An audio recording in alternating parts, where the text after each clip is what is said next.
Crush, back with another review, and this time it is for Love is Blind season finale. If you haven't already, please hit my subscribe button down at the bottom. Thank you so very much. And I am not even going to hold you. I am so glad that I never bet my entire life savings on this episode because, baby, I would be out of money. I wouldn't have anything because I am beside myself with how this thing went. Okay, so let's just get started. Kwame and Chelsea. Now, we have seen this entire time, Kwame doesn't really even like Chelsea. Chelsea gets on his nerves. Like when she touches him, he jumps. It's like his skin is crawling. When they do PDAs, like when she kisses him, it's like she's putting her little lips inside of his and he's just like barely taking it. It's like everything is forced with him. So I'm trying to figure out why the heck would this man say, I do, when we know he don't. And what? Listen. His connection with Micah was way too strong. Like I said, he should have never, ever just chose Chelsea because Micah was no longer available. Had he not done that, he might actually even had a chance with Micah because we already know what Micah did. But for him to say yes, I just want to know, have they already filed for the annulments? I'm really interested to see where this is going and where it is right now. So we'll find that out on Sunday because this is just like, it's crazy to me. It's like, I just could not believe that he said yes. Everything about him said that he would say no. And I don't know if he thought that maybe they were the token couple of the season and he needed to say yes so that he can get deals. I said, baby, ain't nothing coming. Nobody likes you.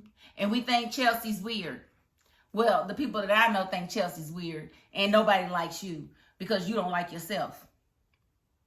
That's a problem. So I'm just hoping that he's getting some counseling or, you know, at least taking a look at the way he's viewing life and how he's going about it because I don't think he's getting it right. Period. Okay, so I'm going to move right along because and the only other thing I'm going to say about him, I just want to see what his face looked like when he found out that Micah said no. I just would love to know what he said, what happened, like what happened. Because I know you talked Chelsea's ear off about him. I already know you did because I already know how you are. So Micah and Paul, again, I was shocked. I thought that they had really fallen in love. Paul did a lot to reassure her that he was there for her and he wanted to be with her. And I thought for sure that if anything was to happen between their wedding, not going through, it would be on her side because, you know, she's got a shitty face. Yes, and that's what I'm going to call her, Shelby. I don't like that girl. And I hope Micah sees that is not her friend. Like when Micah was in shambles and running out, how can you look like this? And you're supposed to be her best friend? No, I need Micah to check that. And I need to know that Micah definitely knows that ain't her friend. And I need to know that they are no longer friends. Like, I don't need her in Micah's friend circle because she doesn't belong there. There's no way your best friend sees you in shambles and says, that's what I wanted to happen. Really?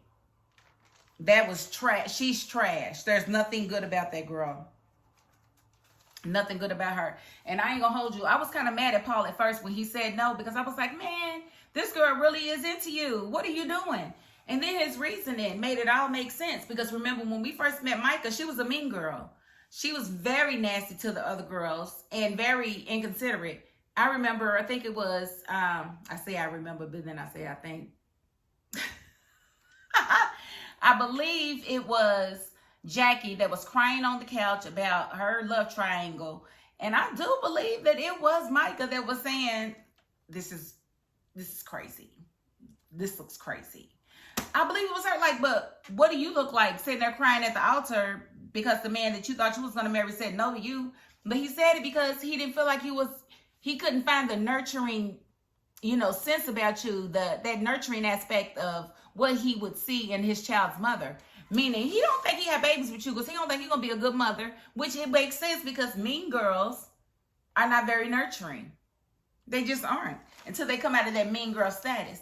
Now, she may have been trying to come out of it, and he may have been making her a better person. Either way, he said, no, I'm not saying yes today because that's not what it is. That's not where we are. And I just want to know, did he go back for Amber? Maybe Amber was the one you're supposed to be with, sir. I can't wait till Sunday. I cannot wait to see what happens. Okay? Because we deserve to know. We just deserve to know, period. I'm going to leave that at that. Okay. Okay, so Brett and Tiffany. Oh my God. Now we all know that's the wedding that we was waiting for. That is the biggest wedding of Love is Blind history. I believe that they are perfect for each other. And I had to address some rumors because people are trying to say that they think Brett is bisexual or gay or whatever. And I just don't get that from him. Now, mind you, my gaydar is rarely off. Rarely off. And I just don't get from him being that way. Could he be? It's possible. But what I need for people to do, especially my people, I need everybody, my people, other people, all people to stop looking at black men like a monolith. They come in different facets, different types, different shapes, different sizes. This man doesn't have a college degree, but he's educated and he's got a great job. He's a professional. He carries himself like a professional. He speaks like a professional. So you can't put people in a box. And just because he speaks this way and he's, definitely about his fashion, he's a fashion designer. You can't put him in a box of being bisexual. That's not fair. Just because he's an overly masculine, he's actually kind of like a Sigma. He's got that quiet confidence about him. I just don't know what woman wouldn't want a man like Brett in their life. Brett is like, yes, he's going to hold you to your best standard and he's going to put forth his best effort. And you can't ask for anything more than that. Tiffany, oh my God, this girl is such a ray of sunshine. Her spirit is just bubbly. Her personality is just beautiful. I think she doesn't take herself too seriously, but she's level-headed. It's like I can't say enough. Her parents, oh my God, I love her mother. Her mother is the sweetest, and you can kind of see where Tiffany gets her quirkiness from. And then her dad, he was very stern, and he had a good conversation with Brett, and Brett asked for his blessing, and taking his daughter's hand in marriage, and he said, you got it. And you could tell that he didn't want to give it to him, but he couldn't find nothing wrong. He couldn't find nothing wrong with the way Brett presented himself, with the way Brett answered his questions. Listen, it just kind of makes me feel like, did y'all know each other before this experiment? Because how did y'all find this beautiful connection like that in these pods? It's odd to me. But clearly, they are brand new. But that's how it can be. When love comes into your life, it can literally come that fast and it can be that good. When two parties know what they want and they're being honest with each other and neither has, a hidden or ulterior motive, you can stay together forever. You can meet each other today. And as long as you keep it real with one another and you do what you say you're going to do, you can make a relationship last forever. It doesn't have to be a few years of trial and error before you decide, okay, this is the person I want to be with. If you're being real, you're being real. Now, will it work if one of the two is not being real? No, it's not going to work because somebody lied. I'm talking about when everybody is being real and they're stating what they want and it's in each other. So I fully believe that Tiffany is going to make a beautiful wife. I believe Brett is going to make an absolutely fabulous husband. I feel like Tiffany needs to keep him in the gym because his peoples, they got the DNA that listen. Now, his dad, the big guy, his brother named Angus. Who named their child Angus? Angus. Yes, keep him in the gym, honey. Keep him fine. Keep him slim. Keep him nice. Because I'm ready for that spinoff, The Real Browns.